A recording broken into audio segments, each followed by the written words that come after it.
When my boss called me into her office after hours, I thought it was about work. But when her secretary locked the door behind me, I realized they had something else to show me. The office was never meant to feel like this. At this hour, when most of the building had emptied, silence filled the corridors, and every step I took toward her door seemed to echo louder than it should. The faint glow from the boss's office spilled across the hallway, a warm, golden slice of light cutting into the dimness. My chest tightened. She had called me in just before I was about to leave, her tone calm, but different somehow. When I pushed the door open, I realized I wasn't walking into a normal end-of-day meeting. She wasn't alone. My boss sat at her desk, posture straight, though not in the rigid way she held herself during the day. Tonight, there was a softness in the way her shoulders rested back against the chair, her hands folded loosely in front of her. The amber light from the desk lamp traced over her face, highlighting the curve of her cheek, the glint in her eyes. Confident as ever, but quieter, almost reflective. And then I saw her secretary, standing just beside the desk. She wasn't behind the counter sorting files or on the phone, the way I usually found her. No, she was closer. Too close.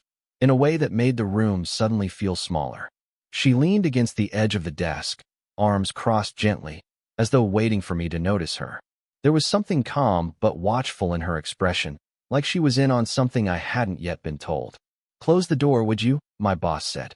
Her voice was low, steady, but it seemed to press against the quiet in the room. I obeyed, the click of the latch sounding louder than I wanted it to. The secretary's eyes followed me as I stepped forward, and for the first time that day, I felt under examination. Not in the professional way, not the way they looked at a report or a finished task, but in a way that saw right through me, weighing whether I belonged in this space with them. My boss gestured toward the chair across from her. "Sit." Not an order this time, not the clipped tone she used in meetings. It was almost an invitation. I lowered myself into the chair, suddenly aware of how close the secretary stood to me. Her perfume, subtle, clean, like jasmine after rain, lingered in the air.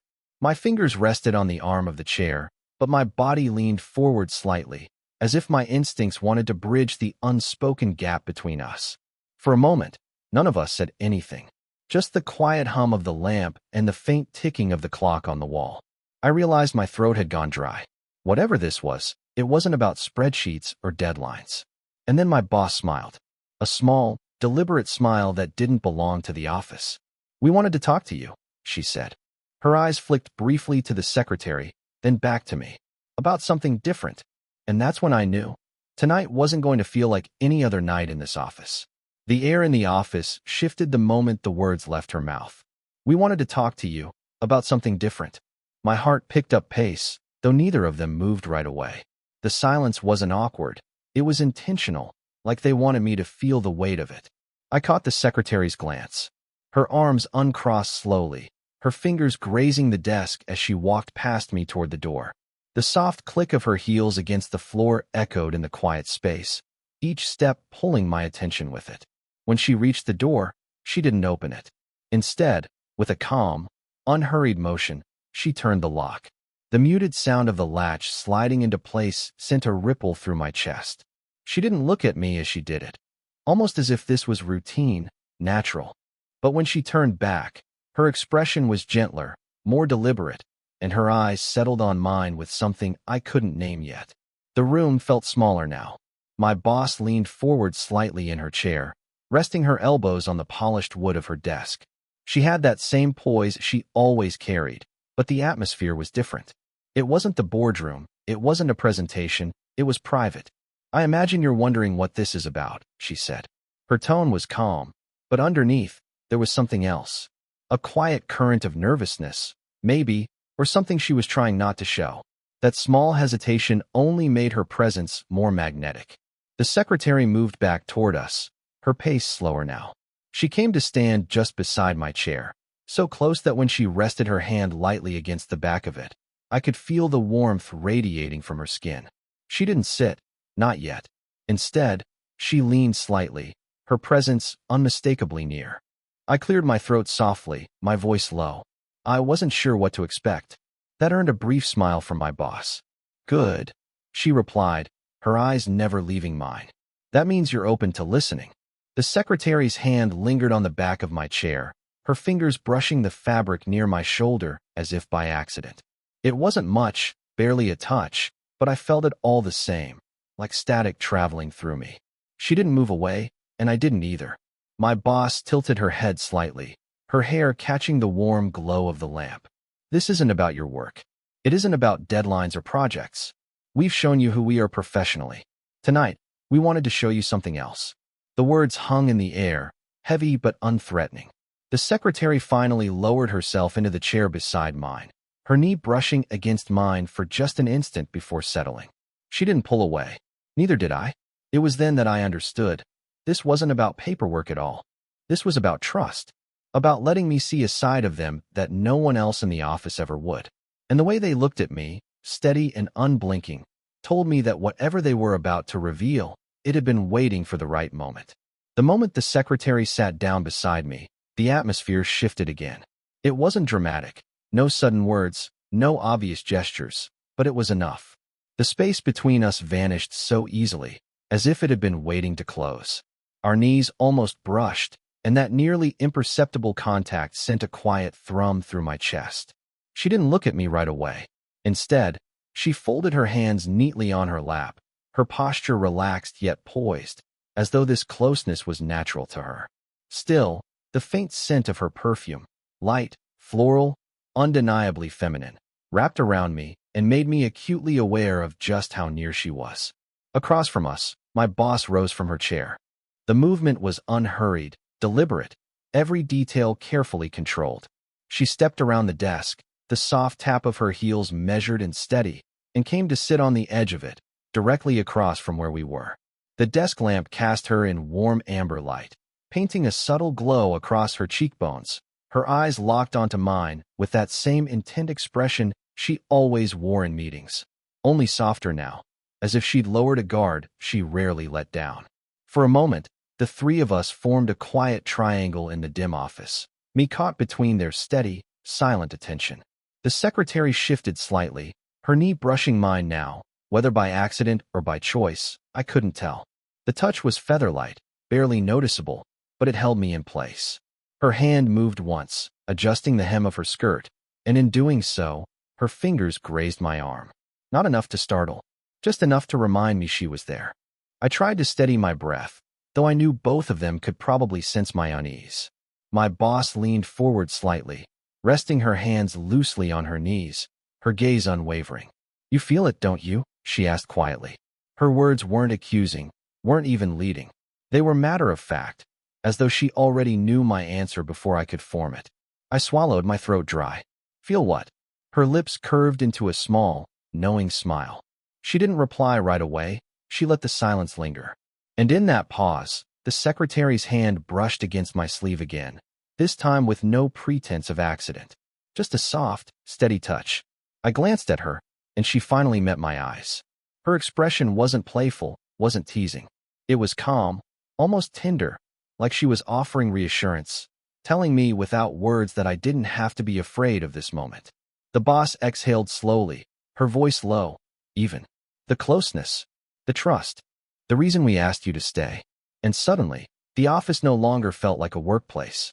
The neat rows of binders on the shelf, the paperwork scattered across the desk, none of it seemed to belong to this moment. What mattered was the warmth of their presence, the way every small gesture carried a meaning deeper than I could name. The secretary's knee pressed against mine now, firm and unshifting, as though drawing a line I hadn't realized I'd already crossed. And when I looked back at my boss, she was smiling in that quiet, deliberate way that made it clear none of this was accidental. The silence stretched, and for a while, I didn't know what to do with it. My boss sat perched on the desk across from me, her eyes steady, her posture elegant yet strangely unguarded. The secretary, still beside me, hadn't moved her hand from where it brushed against my arm. For the first time, I felt the walls of professionalism thinning, like a veil slowly being pulled back. Then my boss spoke, her voice softer than I had ever heard it. "You've proven yourself here, more than just in your work." She paused, studying me as though weighing each word before letting it out. "I trust you." Those last 3 words carried more weight than any praise she had ever given me in the office. They weren't about deadlines or efficiency, or ambition. They were personal, intimate. The secretary gave a small nod beside me, her gaze fixed downward for a moment, as if she too were caught in the heaviness of the moment. Then she looked up, her expression gentler, and placed her hand more firmly on my sleeve. Not demanding, not pulling, just resting there with warmth that spread into me, steady and grounding. I realized then how rare it was to see them like this. Both women, usually so composed, always in control, were allowing themselves to be something else in front of me. Human, vulnerable. My boss leaned back slightly, crossing one ankle over the other, but her eyes didn't leave mine. "This isn't easy for us," she admitted. The edge of her voice carried something fragile, a note of hesitation I never would have imagined from her in the office. "But sometimes you meet someone who changes the rules you thought you lived by." Her words caught me off guard, and I didn't know how to respond. My heart raced, not from fear, but from the strange, disarming honesty in her tone. I glanced toward the secretary, hoping for some silent clue, and found her already watching me, her eyes softer, almost pleading. "You don't have to say anything," the secretary whispered, her voice quiet but sure. Her hand slid a little lower, just enough to rest against my wrist now, her touch warm against my skin. "Just stay with us in this moment." The sound of the rain tapping softly against the windows filled the silence that followed.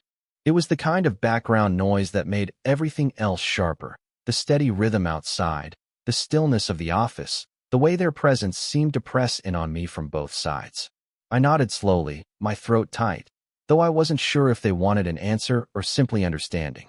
Either way, I gave them both what I could, my attention, my openness, my willingness to listen. For the first time since I had walked into that office, I wasn't thinking about what this meant or what tomorrow would look like. I was only aware of their nearness, the steady weight of trust being placed in my hands, and the silent plea in their eyes not to let it fall. The rain outside had grown heavier, its rhythm steady against the tall office windows. It was the only sound filling the spaces between our breaths, and even that seemed to fold into the quiet intimacy of the room. We had drifted from small words into something deeper. It hadn't been planned, yet suddenly we were no longer speaking about work or even about trust in the professional sense. The conversation had turned to life, to the things that leave people restless when the day ends. My boss spoke first, her tone quiet but layered with meaning. "When the office empties, it doesn't always feel like peace," she said, her gaze distant for a moment before returning to me. "Sometimes it feels like a reminder of how alone you really are." The secretary's eyes softened at that. She leaned forward slightly, her shoulder brushing mine as she turned toward her boss. "You're not the only one who feels that." Her voice was low, careful, but it carried its own weight. I felt caught between them, not just physically, but emotionally. Their closeness pressed against me like warmth from both sides, and I could sense in every glance, every pause, that this moment carried something neither of them had spoken aloud before. The boss exhaled slowly, her hands resting loosely on her lap. Then her gaze moved back to me, steady and searching. "And what about you?" she asked. "Do you ever feel it?" That kind of silence. Her question lingered in the air, pulling me into it. My throat felt tight, but I nodded. Yes, more often than I'd like to admit. Neither of them looked surprised by my answer. Instead, the secretary's hand slid gently from my wrist to my forearm, her touch deliberate now, no longer pretending to be accidental. She didn't grip, didn't cling. She simply rested there, as though to anchor me.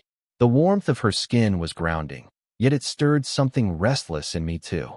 I turned my head slightly toward her, and she met my gaze. For the briefest second, her lips parted, as if she wanted to say something but couldn't find the words. Then, instead, she let silence speak for her, a silence thick with meaning, with an invitation I wasn't sure I had the courage to name. Across from me, my boss shifted forward, her hands now resting on the edge of the desk. Her expression was calm but undeniably intent, her eyes locked onto mine with a patience that made my pulse quicken. It felt like she was waiting, not for an answer, but for acknowledgement. The rain tapped harder against the glass, and the three of us stayed in that stillness, suspended in something unspoken yet undeniable. Their closeness wasn't accidental. Their touches weren't casual. Their words weren't just conversation. And though no one dared to say it aloud, we all knew. the line between us had already blurred. The rain had become steady, a constant backdrop like a drumbeat to the silence inside the office. It was as though the world outside had faded, leaving just the three of us caught in a fragile circle of unspoken truths. The secretary's hand lingered against my forearm, her touch warm and steady, a silent question pressed into my skin. I hadn't pulled away. I couldn't. Every second it remained there. I felt something unravel, not just in me, but in the careful walls we had all been carrying. Then my boss moved. She leaned forward, not with her usual commanding posture, but with quiet certainty. Slowly, deliberately, she reached across the desk and placed her hand over mine. It wasn't a grand gesture. There was no suddenness, no drama, just the soft press of her palm against the back of my hand, her skin cool at first, then warming with contact. My breath caught in my chest. Her eyes met mine, and in them I saw none of the authority I was used to, none of the distance. Instead, there was something startlingly human, a quiet plea, a vulnerability she hadn't shown to anyone else in this building. For a moment, I froze. The secretary's fingers tightened lightly on my arm, grounding me, urging me not to retreat. I turned toward her, and she gave the smallest of nods, her expression calm, almost reassuring. She wanted me to know I wasn't misreading this, that what was happening now was real, intentional, and shared. My pulse hammered. I let my hand relax beneath my boss's touch, and that tiny surrender seemed to shift everything. Her thumb moved slightly, brushing over my knuckles with a tenderness that made my chest ache. The room felt impossibly small. The scent of their perfumes, one warm and floral, the other subtle and crisp, blended in the air around me. The faint hum of the lights above seemed louder than it should, filling in the spaces between our breaths. No one spoke. No one had to. The secretary's hand slid down my arm until her fingertips rested lightly at my wrist, her touch soft but steady, as if she was measuring my heartbeat. My boss's hand remained firm over mine, anchoring me in place. Between them, I felt suspended, not caught, not trapped, but held. The quiet stretched, and yet it didn't feel empty. It felt like the three of us were listening to something deeper than words, a rhythm that had been building since the moment I walked into the room. Finally, my boss whispered, her voice softer than the rain against the glass. "Now you understand." I didn't answer. I couldn't. But the way I let my hand stay beneath hers, the way I leaned ever so slightly toward the warmth on either side of me, that was my reply. And in that instant, the line we had been circling all night was finally crossed. Not with declarations, not with promises, but with the quiet weight of touch, trust, and something far stronger than either of us dared name aloud. For a long while, none of us moved. My boss's hand rested over mine, steady and sure, while the secretary's fingertips lingered against my wrist as though listening to the beat beneath my skin. The rain softened outside, its rhythm easing into something gentler, and in the quiet, I realized I was breathing in time with them. Three people, caught in the same silence, sharing something fragile. Eventually, my boss drew in a slow breath and leaned back slightly, though she didn't release my hand. Instead, she let her thumb trace the back of my knuckles, a small motion, almost absent-minded, but filled with meaning. Her eyes met mine, no longer sharp or searching, but softened with something that looked almost like relief. The secretary shifted closer, her shoulder brushing against mine as if she had finally allowed herself to relax. Her touch at my wrist turned into a light squeeze before she let her hand slip down to rest gently over mine as well, layered against her boss's. For a moment, I looked at the way their hands overlapped with mine, a quiet knot of connection, and I felt a warmth spread through me that had nothing to do with the room. "This," my boss said softly, her voice breaking the silence at last, "isn't about rules or titles or what people would think." She glanced briefly at the secretary, then back at me. "It's about trust and belonging." Her words struck deeper than I expected. Belonging. That was what this felt like. Not a secret, not a game, but a space I had been invited into, carefully, deliberately, because they wanted me there. The secretary's hand slipped from mine, only to rest lightly against my arm, her head tilting just enough that her hair brushed my shoulder. "You don't have to answer now," she murmured, her voice low, almost like a promise. "We only wanted you to see us, to feel what we feel." I swallowed, my chest tightening with something unnameable. My voice felt small in the moment, but I found the words anyway. I do. Neither of them smiled right away. Instead, they looked at me, studying my face, as if making sure I understood the weight of what I'd just said.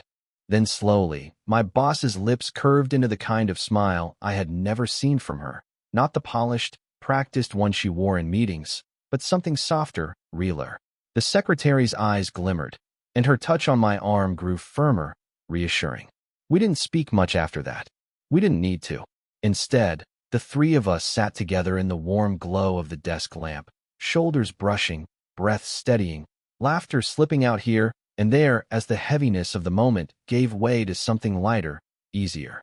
By the time I finally stood to leave, the rain had stopped. The office no longer felt like a place of walls and rules. It felt like a room where something rare had taken root. Fragile, yes, but alive. And as I looked back at the two of them, still side by side, I understood. This wasn't an ending. This was the beginning of something neither of us had expected, but none of us were willing to let go.